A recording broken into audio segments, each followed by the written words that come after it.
Hi, today I'm going to show you how to do a point biserial correlation using SPSS. I'm using my example data file. If you haven't already created it, you could pause your screen and make sure yours matches mine.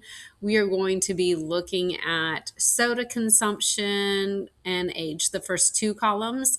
So age is the number of years, how old somebody is, and soda is ones and twos. This is a nominal dichotomous variable. So soda is whether or not they drink sodas. So one is a yes and two is a no. So also make sure that your variable view is set up as well. Okay, so point biserial correlation, we have our scale variable, which is age. We have our nominal dichotomous variable, which is whether or not people drink soda. I'm going to go to analyze, correlate, and it's going to look like we're running a Pearson's correlation, but it actually gives you what you would need for a point biserial. So we're doing age and soda, and we're just going to keep that as a Pearson's are, two-tailed, and click OK. And so this is going to be our point biserial correlation. It is not significant. Now for a point biserial correlation, we don't typically do scatter plots, but rather we do a bar graph. So I'm going to go to graphs, and I'm going to go to bar, and I want to do a simple bar. And so what I want to do is, I already have it set up, but I want to do my category axis for whether or not people drink sodas. And then for the other statistic, I want it to be age, but I don't want it just to be age. I want it to be the mean, but I need it to add error bars. So I need to click on options, and I'm going to do display error bars and just do whatever your standard is. Typically in my class, I have people do one standard deviation, and then you're going to click continue on that and then click OK.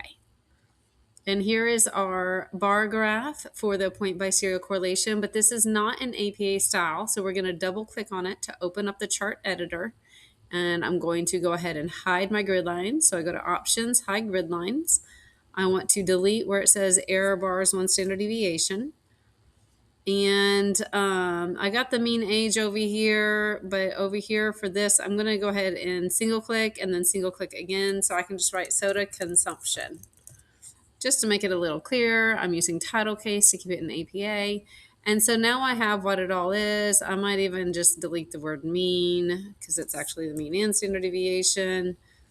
So you can make them, your axis styles be whatever you want. When it looks in APA format, you're going to go ahead and click the X to X out of it.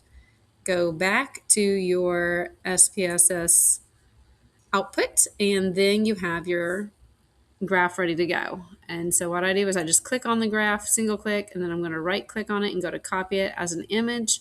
And then you can just copy that paste it right into your Word document and preserve its formatting. So there you have it, a point biserial correlation with a bar graph in SPSS.